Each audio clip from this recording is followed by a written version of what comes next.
Yo, welcome to Simply Bitcoin Live. Today is November 21st, 2022. We cover breaking news, culture, memetic warfare. We will be your guide through the separation of money and state. Total shitcoin capitulation. Man, the contagion is real. Potentially Barry Silbert's thing might be in trouble. Supposedly it's not. Coinbase came out with a release saying that they're totally backed. It's also affecting some Bitcoin companies as well. Unfortunately, this bear market is brutal. However, big however, if you have been taking the advice of Bitcoiners from day one, if you've just been staying humble, stacking sats, none of this would really affect you. In fact, wherever the Bitcoin bottom is, and no one really knows, as much as as much as people love the TA and stuff, cheaper sats for you. It's a good opportunity, right? So I think that's the whole essence of today's show. We're gonna get to it. We're gonna get through all the receipts, but before we start the awesome show, I want to give a shout out to my awesome co-host. How you doing, Opti? Well, what's up, Nico? Good morning. Good morning to everyone out there. Yeah, it's been a pretty brutal bear market so far. And this crypto contagion or whatever, it's getting, it is getting spicy out there on Bitcoin Twitter land. And we said it last week, man, we have still yet to see all the bodies float down the river.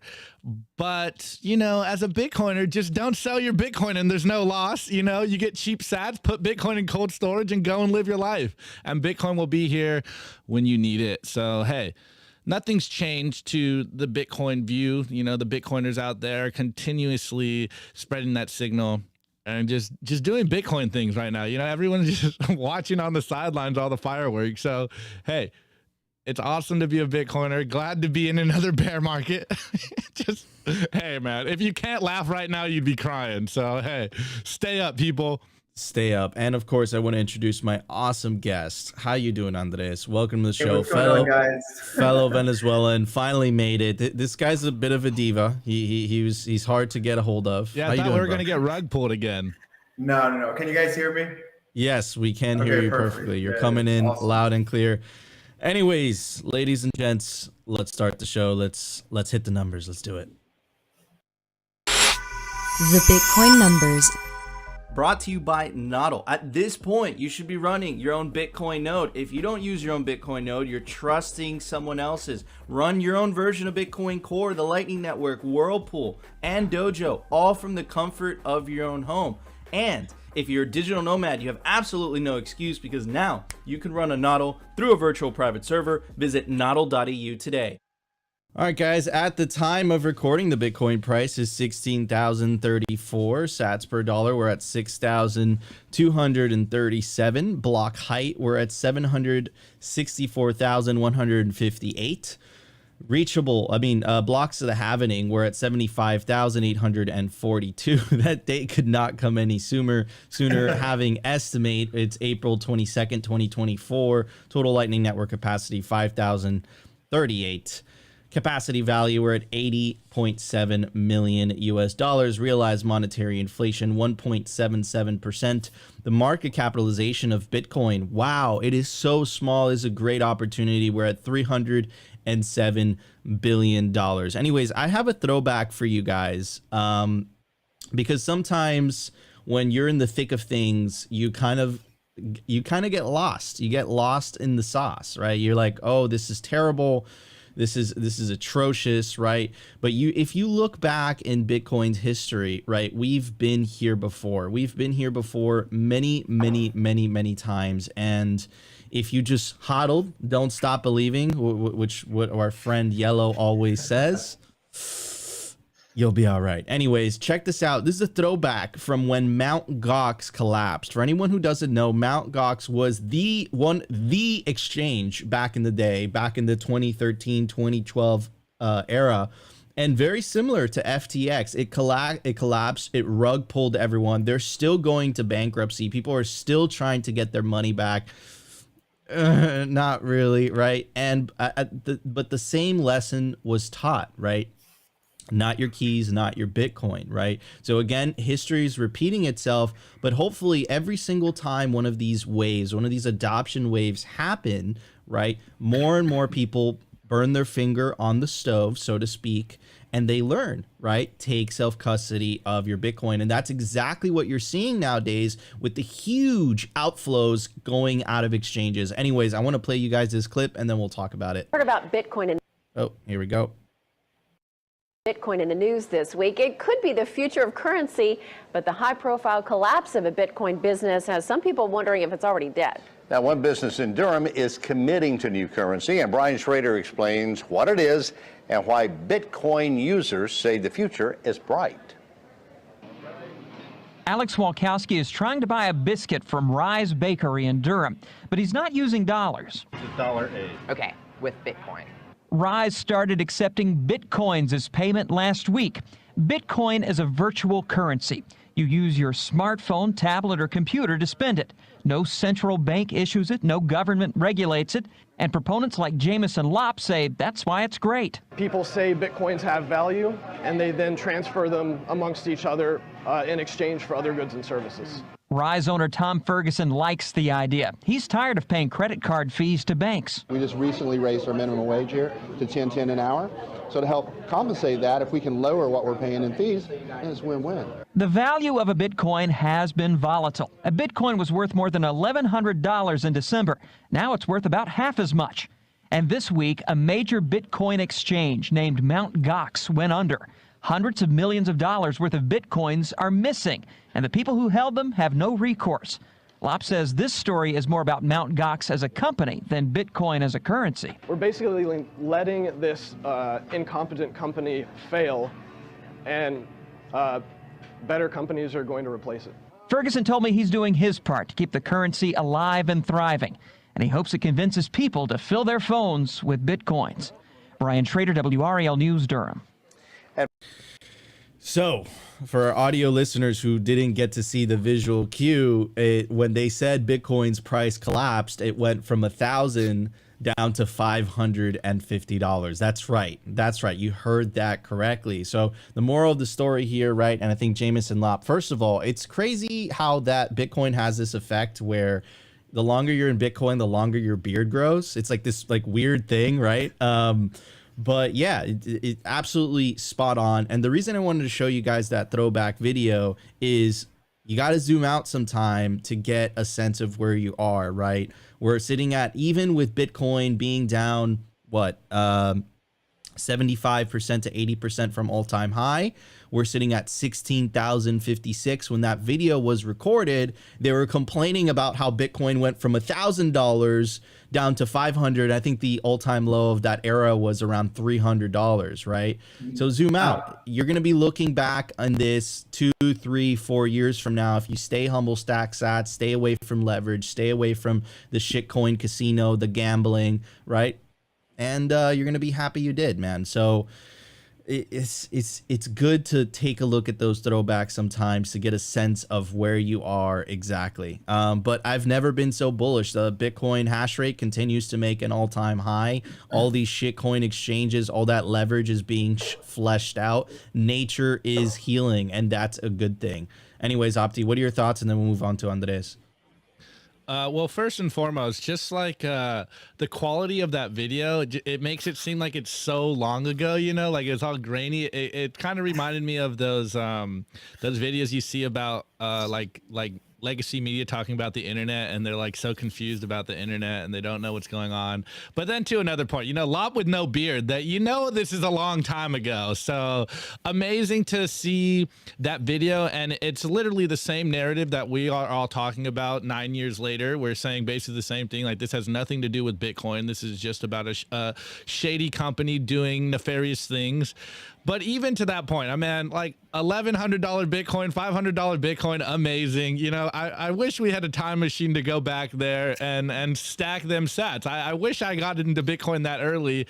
But another point, like, I think this year's all the contagion and all the blowups we've had this year, I think is going to be very similar to the MT Gox, the Mount Gox saga, where it's like this is going to be drawn out for so long that we're going to definitely be talking about this the next bear cycle or even the next cycle after that. So, you know, people will only learn by putting their hands on the stove. And people need to make these mistakes. Like we said it before, you know, when you get into Bitcoin, there's a cost of tuition, and sometimes people pay a lot more than others, and sometimes people are wise and they learn from other people's mistakes. So hopefully people will learn from this mistake and not wreck themselves. But like you said, Bitcoin, in my opinion, has never been safer. It's never been, the risk to reward ratio has never been better. Like Bitcoin doesn't have that uncertainty that happened when Gox blew up. Like now, it's like I don't think anyone's saying like, oh, Bitcoin is dead. Seriously, there's only, you know, the Bitcoin skeptics that are saying that. Now it's just like, all right, you know, Bitcoin's going to chug along, and it's just going to take a few years for us to hit all-time high again. No one's like really concerned about Bitcoin dying. It's just like, yeah, we know that this is the case, that there's shady companies doing shady shit, and so, you know, just stack Bitcoin and keep it in cold storage and go live your life and provide the value and save in Bitcoin. Amen to that. I think you really hit the nail on the head, bro, which is, you know, the first time this happened with Mt. Gox, it's never happened before. So think about how much scarier that was back then. If you've been here a minute and you understand, you know, the industry, you've seen this happen over and over and over and over again. And once again, history is repeating itself. But this time the headlines are a lot bigger because it's huge public mining companies like Core Scientific. It's these massive exchanges that, you know, are getting involved with political parties, and I'm talking about FTX and SBF, right? So this is magnified, but what is actually happening, if you look at it on a very, you know, basic level, it's history repeating itself once again, right? It's an unethical exchange. It's a centralized exchange. You shouldn't rely on a third party to store your Bitcoin. Don't trust, minimize that trust. And the same thing happened, right? So we're going to be looking back at these moments, and we're going to be playing you the clips of the 2022 newscast and the 2022 headlines. And we're going to be playing you those clips 5 years from now, and we're going to be telling you exactly the same thing, right? So it's really interesting how all this is happening. But guys, you have to protect yourself. Definitely, if you haven't already done so, take your Bitcoin into self-custody. Don't trust these exchanges. You don't know how far this contagion is going. We're going to get into a little bit more of the details about that during the news section. But anyways, I want to get Andres' thoughts. Andres, isn't this crazy, man? These throwback videos, bro, they give you a sense of where you are. Yep, they're insane, man. And I was just looking at during that bear market that started, you know, that precipitated from the Mt. Gox situation. I don't want to be ultra bearish here. This should be something that, like, you know, everybody that's stacking is looking forward to. The price like ultimately fell from that low of 366 all the way down to $150. So it still went down 61% after that whole debacle. So if you're stacking sats, guys, I sold everything in my house.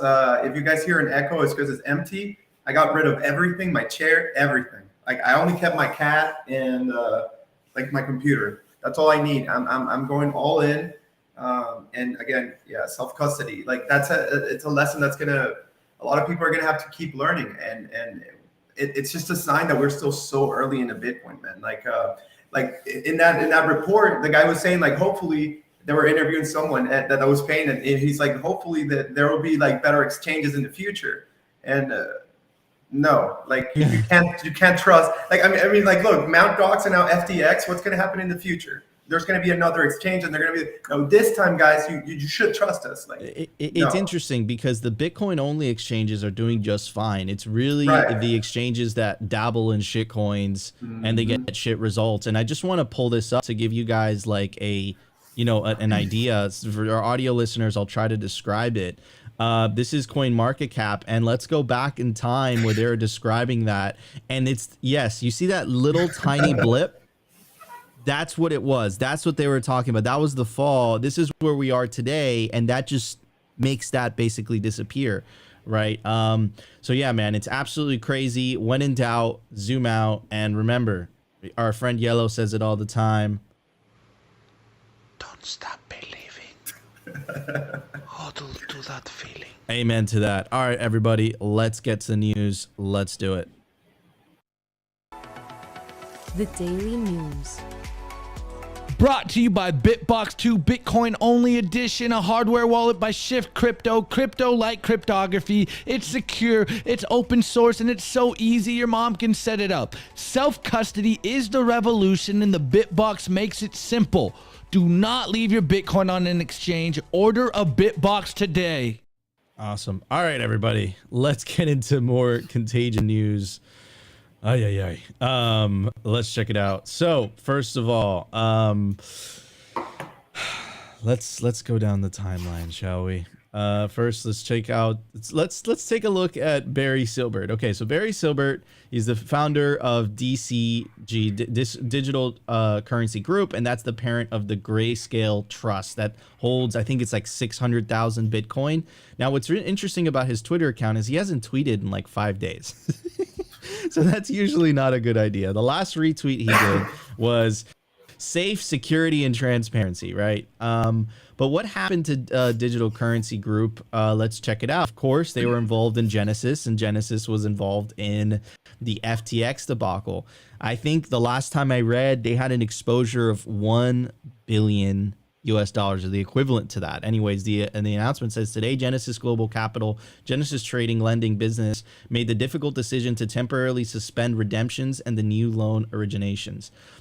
This decision was made in response to the extreme market dislocation and loss of industry confidence caused by the FTX implosion.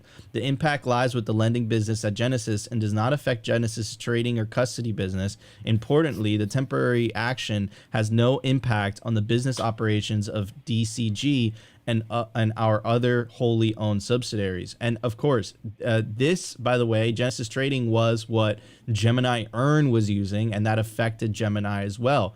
But it only, and this is Coinbase, by the way, and Coinbase apparently confirmed, and this definitely cooled things down a little bit, that Grayscale did have the assets under custody. And apparently right now they have about 635,235 Bitcoin. So they have a crap ton of Bitcoin under custody. If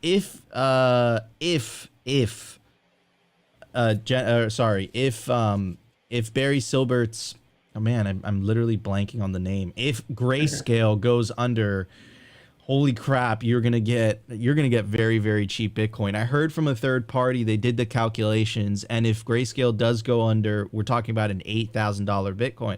If you're staying humble, stack and sats, this doesn't affect you.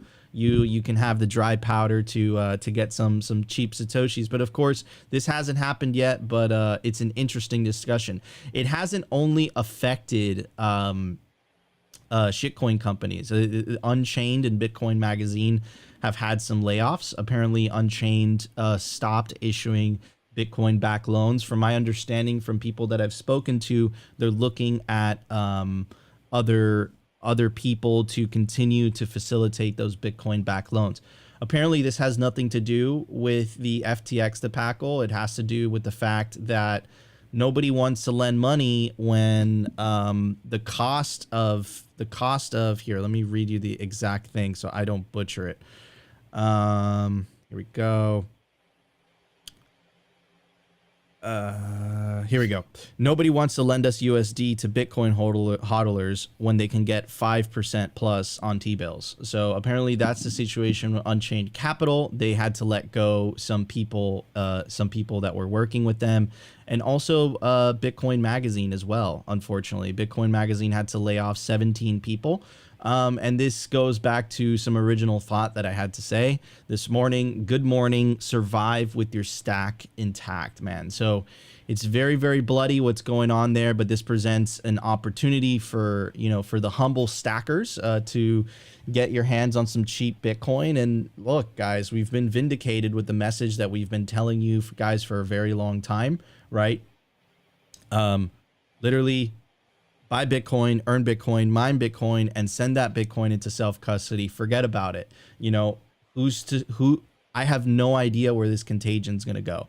I have no idea what other exchanges are going to be affected. I have no idea what's going to go under, right? But if you've been staying humble, stacking sats, taking into Bitcoin into self-custody, this does not affect you. Stop trusting other third parties. And I'll tell you this, guys. I really believe that Bitcoin could have hit that 6-figure mark last cycle if there wasn't all that paper Bitcoin. That's the reality of it, unfortunately, right? And how do you stop that paper Bitcoin? More individuals taking Bitcoin into self-custody, dude. So holy crap, guys, strap in. This is my belief is this is going to get worse before it gets better. It's going to be a hell of a ride, but I played you that video in the very beginning to show you guys that we've been here before. Right, that fall, remember, 20K Bitcoin seemed unfeasible back then. It seemed impossible. But that fall from $1,000 Bitcoin to $300 Bitcoin, I bet you that was just as scary, just as painful. The largest, biggest exchange at the time, Mt. Gox, disappeared, went under. Man, it's history repeating itself. We'll be laughing about this 4 or 5 years from now. But what you guys have to do is you have to survive with as much as your stack intact, right? Meaning don't use leverage, take Bitcoin into self-custody, stay humble. I'll tell you this, guys, as well, right? As it relates to the title of the video, no one knows where the bottom is. They could draw as many fancy lines and magical lines as possible. Nobody has any freaking clue, right? But what I can tell you is it does not affect you if you're just staying humble, stack sats. If you feel insecure about what's going on, you got to learn more about Bitcoin. You got to open up those Bitcoin books. And remember, the hash rate has never been at an all-time high before. We have institutional exposure with BlackRock. We have giant oil and gas companies getting into Bitcoin. You have ExxonMobil. You have Shell, right, announcing that they're going to be sponsoring the Bitcoin Magazine events, right? You have Gazprom, which is the national state-owned company. And, of course, you have two countries making Bitcoin legal tender, El Salvador and the Central African Republic. None of those things were true back in 2017 when the price of Bitcoin was at the same exact price. None of those things that I mentioned to you were true, right? So I don't know, maybe this is just Nico being very bullish, but in my opinion, I think it's extremely undervalued right now. And the reason it's being pushed down so much is because all the leverage is being flushed out of the system. Anyways, Opti, what are your thoughts? And then we'll move on to Andres. Well, first, let's start with like that Coinbase news thing where they say Grayscale Fund, Safu. It was just like literally like, trust us, bro, we good, you know, like sign them transactions, guys, and then you'll cause less concern on Twitter. But hey, it's not looking good for a lot of these trading funds out there, and everyone's freaking out about Grayscale on Twitter. So I mean, like all that Bitcoin, we will see like the mother of all short squeezes once all this paper Bitcoin gets cleared out and we finally realize how much Bitcoin is actually being traded versus how much paper Bitcoin was being traded. And we can, you know, eliminate all the price manipulations out there, because the more paper Bitcoin, the more they're able to manipulate the price. But it's like you said, you know, the CK quote comes to mind. Guys, just make sure you get your meat sack over the finish line. Stay humble. Don't over leverage yourself. Right now is not the time to get over leveraged. I know there's a lot of talk on Twitter. People are wondering whether they should take out loans right now, what they should do. But hey, it's or sell your house. Or sell your house, you know, like I think we all made the mistakes at the top. I think now is the time to stay humble, guys, provide the value, you know, mine fiat, mine Bitcoin, and then just save in Bitcoin, unplug, do whatever you have to do so that you don't get caught up in the price movements, because, you know, it's getting bloody, man. And it's our blood right now. So like, it's just Bitcoin bear market things. But shouts out to our friends at Bitcoin Mag and Unchained that got let go. You know, stay up, guys. It's bloody out here for everyone. I wish you guys the best. And it's just a testament to what we've been saying forever on the show, guys. It's just like, stay humble, stack sats.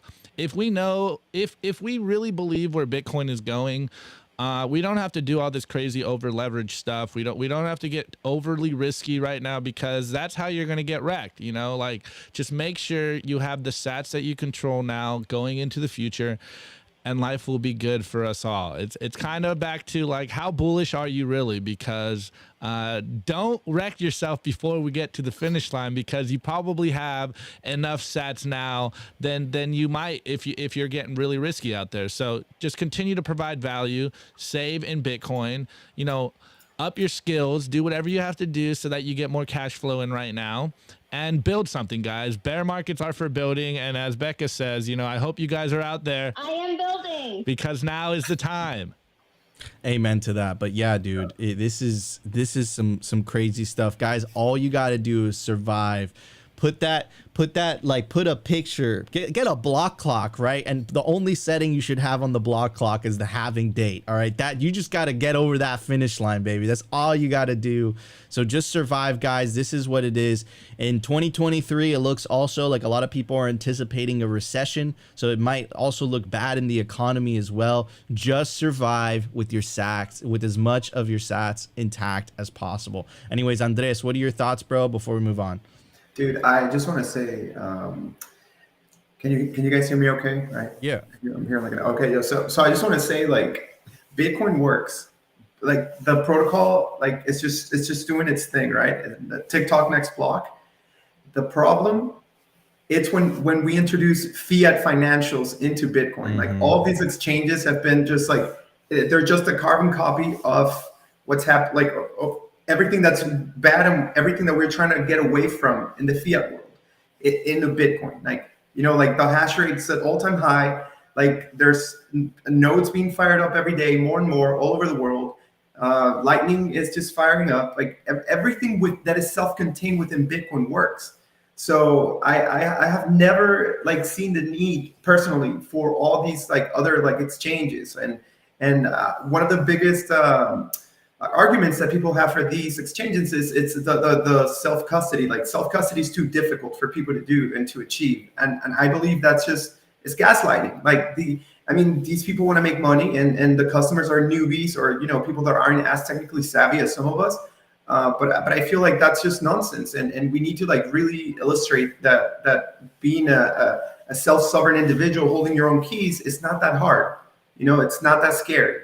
And it's just fiat 2.0 on top of Bitcoin and on top of, like, shitcoins. Like, so we want to get away from that. 100%. And that's, you know, and that's responsible for a lot of the things that are happening right now. And I'd even make an argument that's responsible for Bitcoin not hitting 6 figures, right?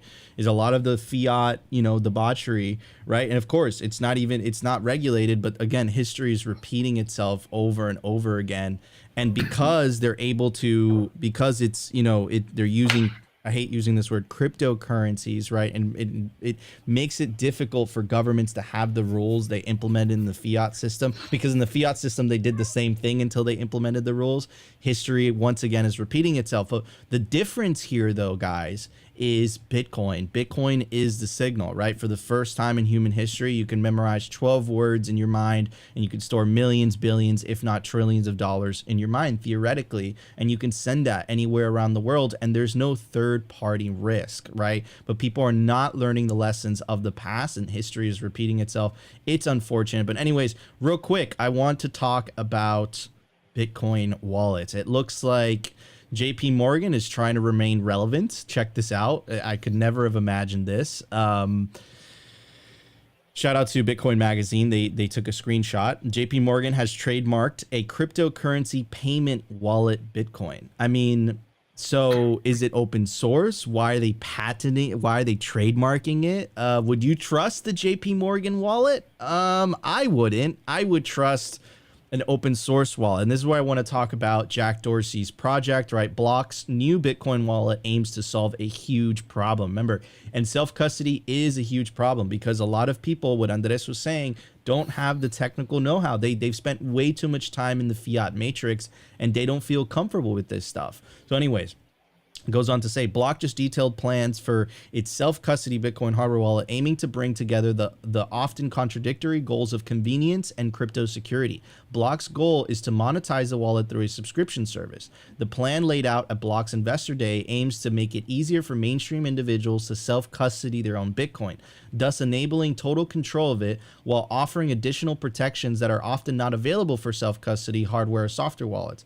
Many other wallets don't have easy backup systems for consumers to access their funds. To do this, the wallet will include 3 parts: a mobile app, a hardware device, and a self-serve recovery tool. The mobile app, which will presumably be run by Block, will be for everyday smaller transactions since it's easily accessible for people at all times.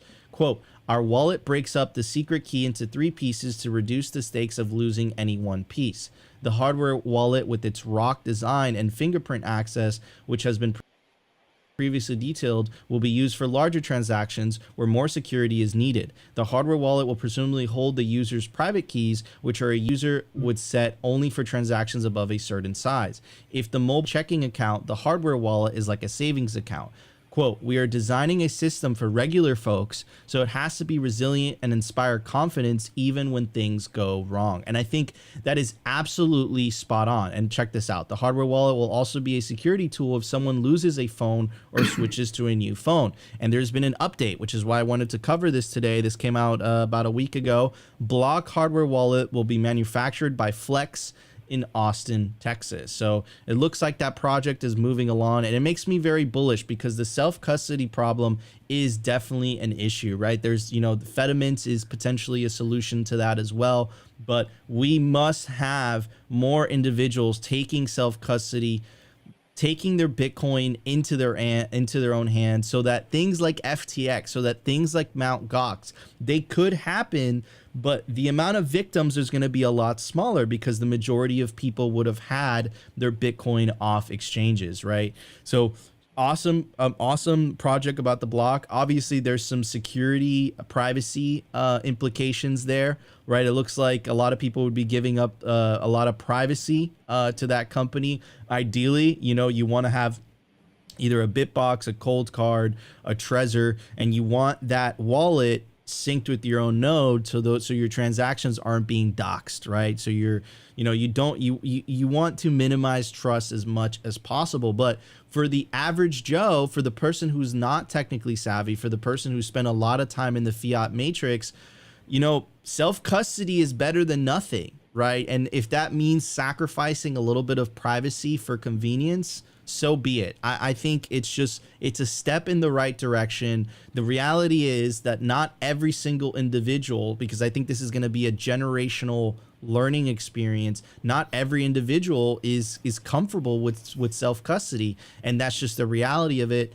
I'm glad that Block is working on a solution. I'm glad that Fedimint is another solution as well, right? So I'm really excited to see more news about this project, and if it actually accomplishes the goal that it sets out, which is individuals, everyday individuals, taking self-custody of their coin. Opti, what's good, bro? Well, I'm going to roll it back a little bit to the JP Morgan news at first. JP Morgan gets into cryptocurrency wallet. Let's not forget that JP Morgan owns a substantial part of Fedcoin. Ethereum coin. Ethereum coin. So again, we say it all the time on this show, this may give Bitcoin and shitcoin some sense of legitimacy to the unsophisticated Bitcoin investor out there, big companies are coming into the space, mass adoption and all this stuff. But I would not touch this wallet with a 10-foot pole. I would stay away from this. I'm going to tell everyone to stay away from this unless it becomes open source and it's actually a Bitcoin wallet and not just an Ethereum wallet. Then, it doesn't seem like big news to me. But hey, this shows to the average person out there that there is more and more big companies and institutions coming into Bitcoin. So I can see how this is bullish news for some people, especially since this is at the what looks like almost the bottom of a bear market. So of course it's definitely just more data points to us Bitcoiners, proving us right that like Bitcoin isn't dead. And then just to the Jack Dorsey's wallet, or as someone DM'd us in the Simply Bitcoin Twitter account, the Bitcoin signing device. I can't wait. I can't wait to try it. You know, it looks interesting, and I'm always open to trying new signing devices and new apps out there that are making my UX and my experience that much easier. And not only that, but helping new people get on board and have the best Bitcoin practices right out the box. So, you know, I think this is just further testament. Yeah, exactly. So Tucson many people beating up JP Morgan in the Tucson chat. gets it. I think it's just further proof that we are getting to. I know I've been beating this meme in people's head, but like Applefying all these products. I know it's not the best meme, but we, as developers, I'm not a developer. I think that you know, an emphasis on making Bitcoin as easy to use without sacrificing the Bitcoin principles that we try to push every single day will definitely help more people become Bitcoiners and get onboarded on the Bitcoin standard. Absolutely, and these comments are just the amount of read some of them the for amount the of space. yeah, I got you. So Mr. Robot says no, this is too Alex Jonesy, man. Bushmaster says JP Bitcoin backdoor wallet. Tucson Bitcoin says JP Morgan wallet is going to work with central bank digital currencies. Z Logic, this is true. This is not a conspiracy theory. You could verify this yourself. JB Morgan, they had the cruise ship full of cocaine, right? So to be specific, there was a container ship that JP Morgan owned, and it was seized. It was caught with a bunch of cocaine. Of course, that's absolutely hilarious. But you know, it's the open source developers that are stuck in prison without bail, and people like SBF are roaming free because they donated to the right political parties. Anyways, Rave Elevator says JP is making a black swan. If you can't read the code or the wallet, is not Bitcoin only. Red flag. I absolutely agree. It's weird. They trademarked it too. That kind of goes against the whole open source movement. I don't know about you guys, but I'm not trusting that JP Morgan wallet. Like, hell no. Hell no. Anyways, Andres, what are your thoughts? And then we'll move to the culture, bro. Man, we're trying to get away from the bankers and the central bankers. Like, just no. Like, simply no. Like, don't do it. And I just thought of Ross Ulbricht. Look at what happened with SBF. You brought him up, and it brought Ross back into my mind. I'm like, you know, all he did was like provide a platform for people to trade, and he's rotten in jail. While SBF has literally like scammed like hundreds of billions, hundreds of millions of the people. And I guarantee you he's not going to go to jail. Like, he's not. And it just shows you that the corruption, the level of corruption. So like, we're literally stepping outside of that fiat world. Guys, just don't do it. Like, if you're thinking that that's a good thing for Bitcoin, it isn't. Like, nothing that is not open source, don't do it. And going back to the Jack Dorsey wallet, I brought this up, a similar concept I brought up in one of the spaces where all the maxis hang, and all of them were like, no way. That introduces like complexity, which can cause like, you know, like vulnerabilities, like points of vulnerability. But I still believe that we need technology that allows for people to in some way hold their own keys, you know. And I think that that's a step in the right direction, and that's going to need to happen, you know. And as long as it's open source, I welcome it. Amen to that. Absolutely bullish bullish all over, man. The continued investment in Bitcoin companies, hash rate continues to go up, nation state adoption, you know, institutional involvement as well. All of these things paint a very bullish picture, right? And if you focus on the actual fundamentals, they continue to be stronger. Guys, back when Bitcoin prices in 2017, of those things that I just said were true. It wasn't legal tender in a country. It wasn't institutional involvement either. You know, it's definitely interesting. Anyways, let's get to the culture. Let's do it. The Daily Culture. Brought to you by SwanBitcoin.com. Swan is the best way to build your Bitcoin stack with automated Bitcoin savings plans and instant purchases, serving clients of any size from $10 to $10 million. We love Swan because they incentivize self-custody and dollar cost averaging. What are you waiting for? Visit SwanBitcoin.com today. All right, everybody. I want to give a shout out to BitBlock Boom. It's a true Bitcoin conference, a network with fellow Bitcoiners in Austin, Texas, August 24th, 25th, 26th, and 27th of 2023. Quote, this is a non-shitcoin NFT or blockchain event. We talk about Bitcoin, and more Bitcoin. It's a true Bitcoin Maxi conference. It's actually where me and Opti met in person for the first time in the flesh. You can take advantage of the promo code SimplyBitcoin to get a discount to your BitBlock Boom tickets. Opti, what are we talking about today, bro? Well. We got our boy Andres in here, and if you guys hang out in the spaces, we have this conversation all the time on Twitter Spaces, and we had a perfect segue. Andres mentioned the corruption of the fiat world, and Andres is also Venezuelan, like you, Nico. You know this. You guys are our in-house Venezuelans, and you guys talk about this all the time on the spaces. And for you guys that aren't on the spaces, I just want to rehash these conversations that we have all the time. And first and foremost, maybe you guys can just give some context, like what happened in Venezuela for those that don't know, and are you seeing similar signs in the West, in America, as you saw in Venezuela? I don't know, Andres, maybe you can start and Nico can jump in, because we're seeing these signs, and Nico and I jump up and talk about this all the time. You know, the signs of the collectivists in the West right now are very terrifying, and we talk about this almost daily in our spaces. So I think this is something that people need to hear, because again, history doesn't repeat, but it rhymes, and we are seeing these signs happening in real time. So Andres, you want to jump in, and then maybe Nico can add some two sats. Let me preface this. Let me preface this because I don't like political conversations, but I'll preface it with this, guys. Bitcoin is about individualism. It's about empowering the individual, right? And statists, right? Whether they come from the traditional political left or political right, it's all the same. People misinterpret. They say it's the left, it's the right. No. It's about individuals versus collectivists, right? And collectivists, that includes fascism, that includes socialism, that includes communism, right? Bitcoin is about empowering individuals, right?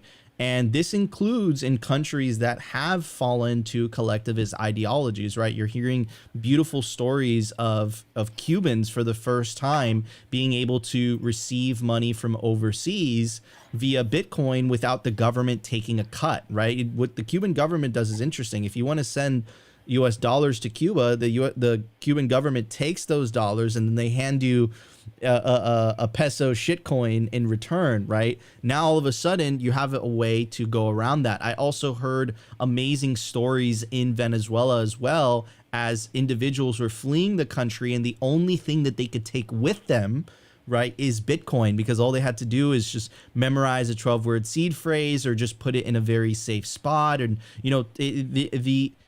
the advantage of storing wealth is in your favor. The balance of power is in your favor, right? So yeah, the whole story of Venezuela is tragic. It went down the collectivism path, but I think to tie this in with Bitcoin, to make it about Bitcoin, make this Bitcoin centric, right? I think Bitcoin has the potential to fundamentally change the relationship between individuals and governments. And I think that governments are able to get away with a lot of what they get away with is because they control the money supply.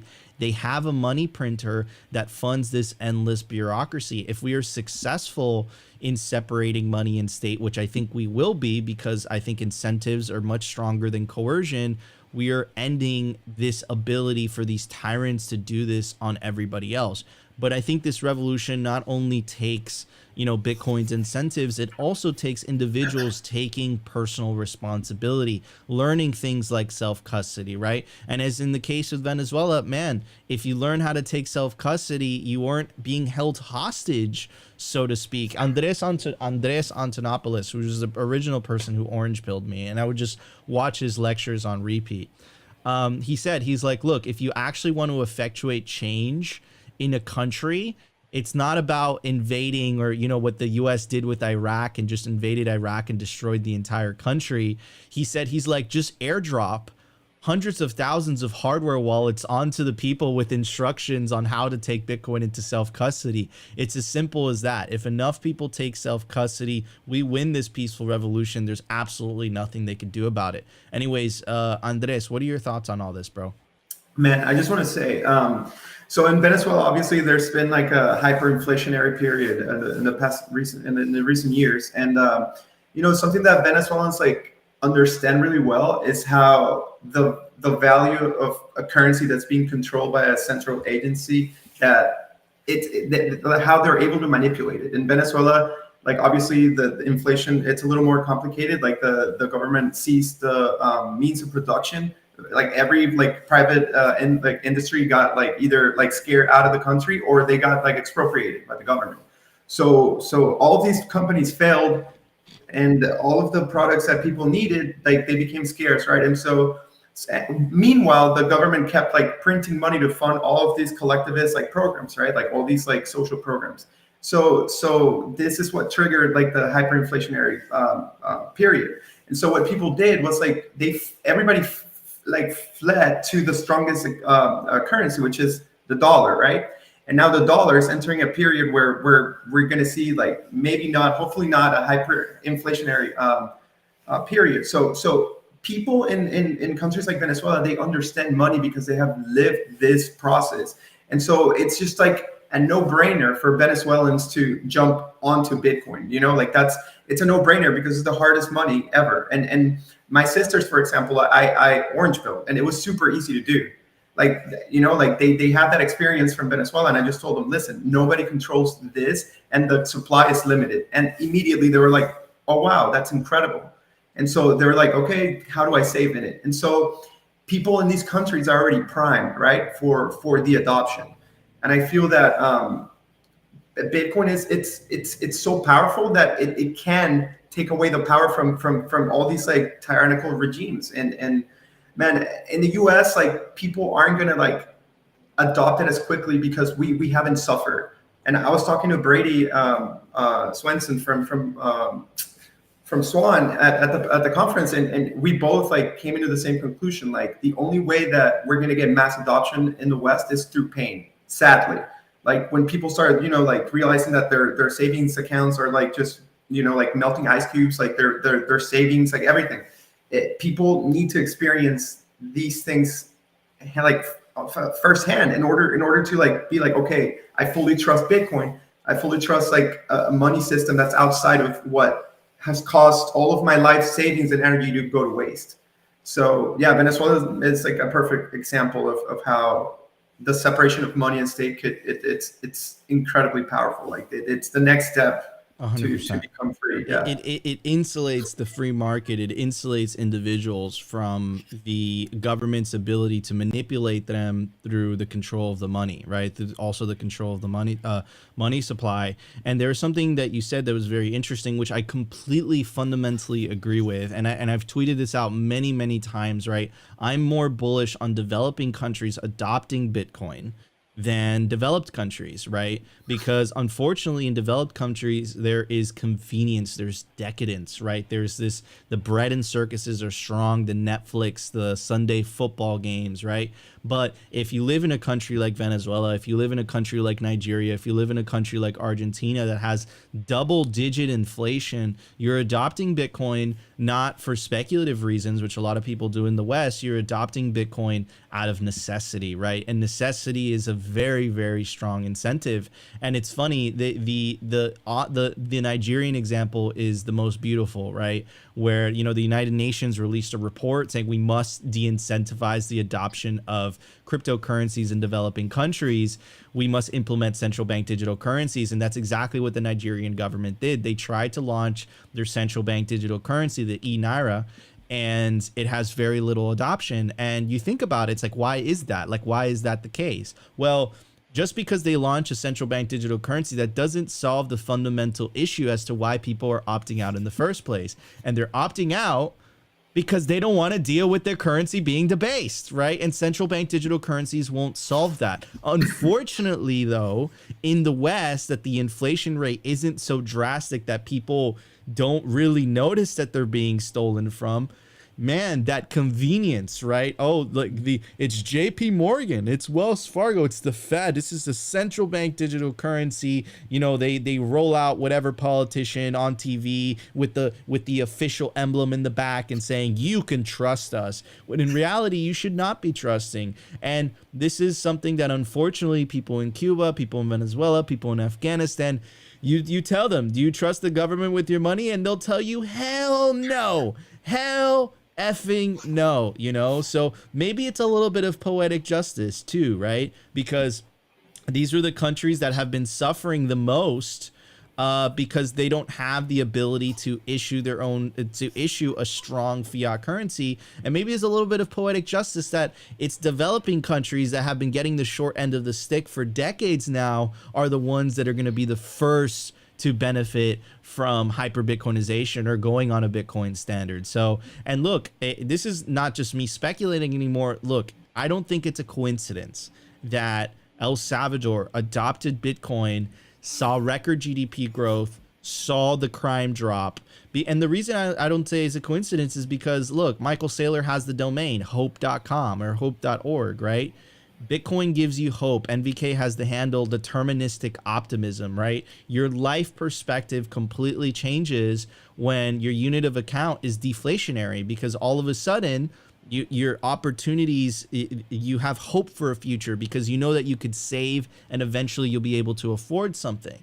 Versus an inflationary future, it's a constant struggle and race to earn more and more and more money because that money is constantly losing value, right? So I don't think El Salvador's success story in terms of the economic growth and in terms of the tourism, in terms of all this hope that people see. I was in Cafe Bitcoin this morning, and there was a bunch of people being interviewed that were on the ground in El Salvador, and they're saying, look, I'm a Salvadorian. Before, I was always thinking, how do I get out of this place? How do I migrate to the United States? And now I'm thinking, I'm staying here. I see hope with Nayib Bukele, and I really think you're going to start seeing the same thing in countries like Argentina and countries like Venezuela, as more and more and more of the population wake up from the fiat matrix and realize, holy crap, I don't really need this government money anymore. And because I don't really need this government money anymore, you're taking power away from them. This is what the separation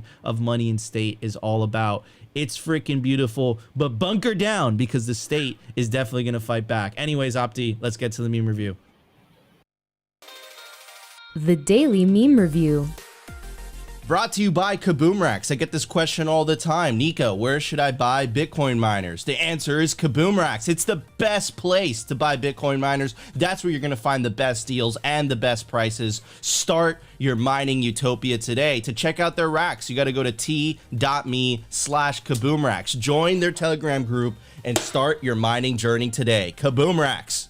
Kaboomracks. I freaking love that name, dude. I love that name. Yeah, I dude, love that sticker name. slap. The sticker slap might be the best part of that. I got that from Tucson because Tucson just went to my lug and was like, Kaboomracks. Oh, man. All right, guys, you already know. This is the meme review. Tweets are the bullets and memes are the artillery. In this information war, you guys are the frontline soldiers. Continue to spread that Bitcoin signal because the world needs to know. They need Bitcoin now more than ever.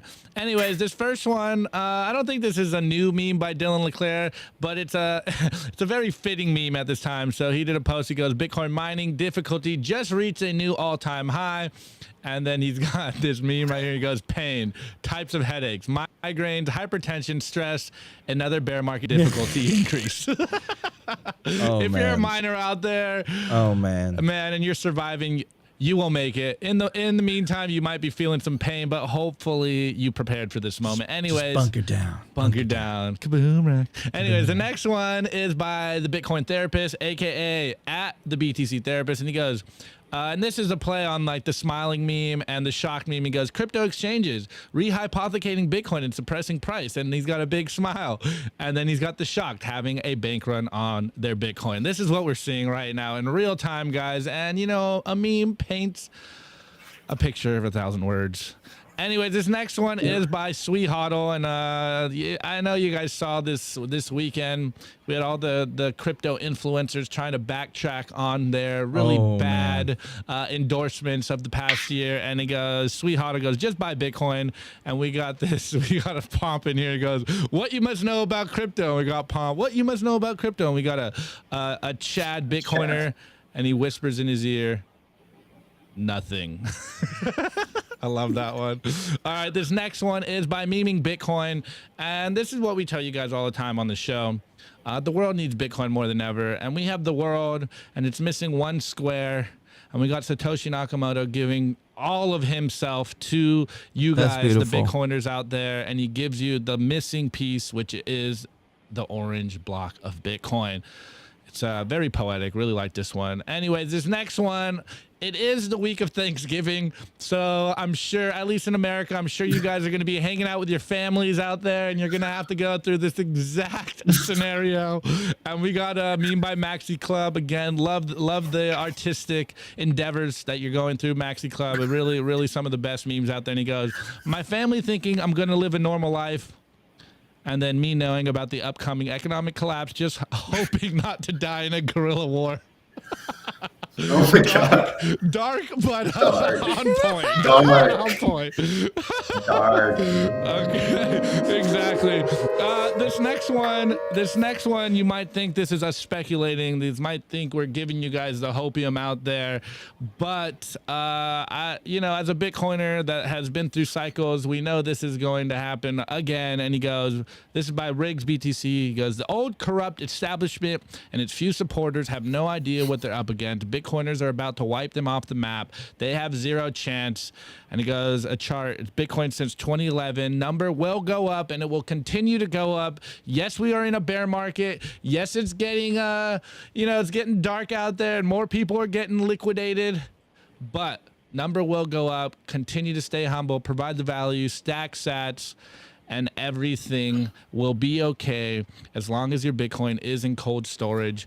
So shouts out to all you guys.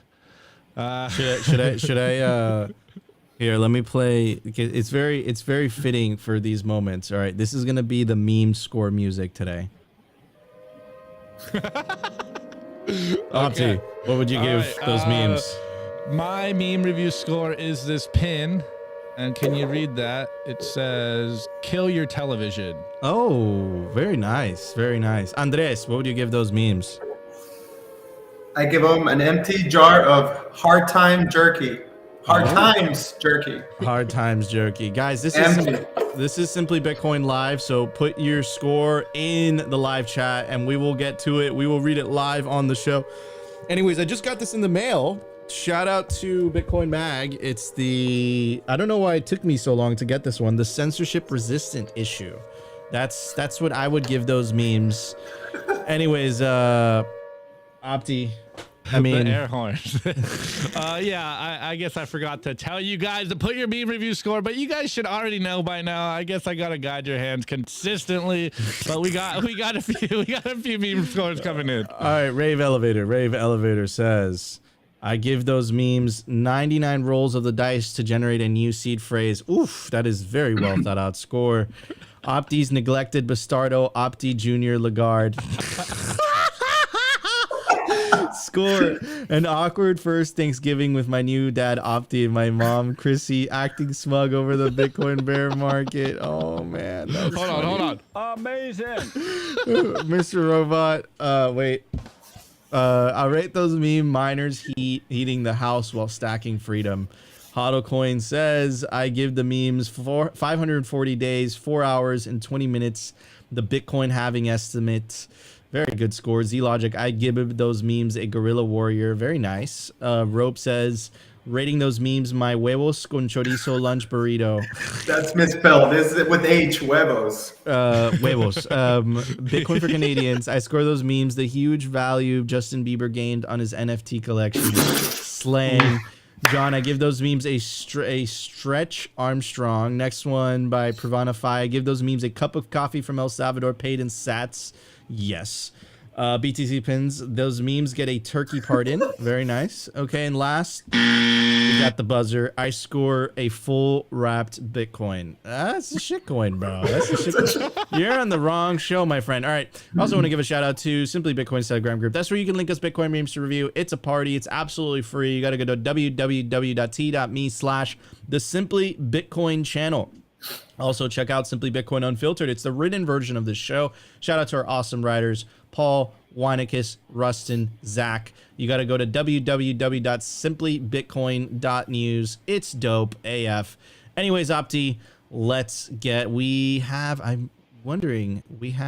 yes, okay. This is specifically for you guys. We have a website by, we have a website by Play. No, isn't us? I'm going to go with software update. Bitcoin software release. Brought to you by CipherSafe. Don't be that person that loses their Bitcoin seed due to fire damage, water damage, dog attacks. Back up your generational Bitcoin wealth on steel. And there's no better place to do it than the Cypher Grid by CipherSafe. And now check out their new Bitcoin art, the Bitcoin Rulux triangle, only on cyphersafe.io. All right, everybody. So, after all the things that have happened, at this point, you should have absolutely no excuse but to take self-custody. And I got something for you. The Sparrow Wallet 101 Self-Custody Your Bitcoin Beginner's Guide. And it walks through everything. Here's the guide archived. We always put this down in the link description. Guys, take self-custody of your Bitcoin. You have absolutely no excuse. This guide will do it. And a good buddy of mine, BTC Sessions, has some of the dopest tutorials on how to take Bitcoin to self-custody. I know that NODL has as well. Guys, stop outsourcing the responsibility of your wealth. Take some personal responsibility and take your energy, your time, your power back into your own hands. I also want to give a shout out to our awesome clothing sponsor. Opti is wearing the non-Simply Bitcoin merch, the decentralized corpse. Wow, don't dox me like that. I was comfortable this morning, all right? Simply Bitcoin merch, baby. That just dropped. It's limited edition, so when it runs out, and you're not going to be able to get some. Check out the back. It's got a giant tank. But I thought this was a peaceful revolution. I don't know. But it looks dope AF. Anyways, guys, thank you so much for joining us on another episode of Simply Bitcoin. I want to say hi to my guests. Thank you for coming on today, Andres. Where can people find you? Twitter. I'm always on there at Son of Sats. There we go. It's right there. Give me a follow, and I'm always talking Bitcoin. Yeah. Awesome, man. Thanks for joining us today. All right, guys, that was another episode of Simply Bitcoin. If you enjoyed the show, really, really appreciate it. And it helps us a lot if you hit that like button. Consider subscribing if you feel like we provided you value. And number one thing you could do to help this peaceful revolution, get the orange signal out. And just not only share this content, share all Bitcoin content.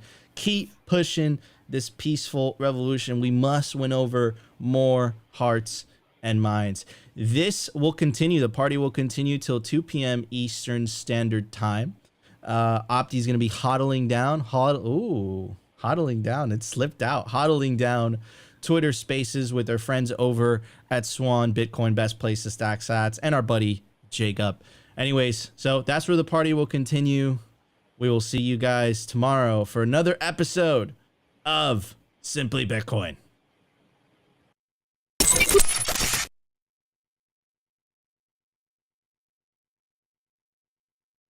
Let's fucking go.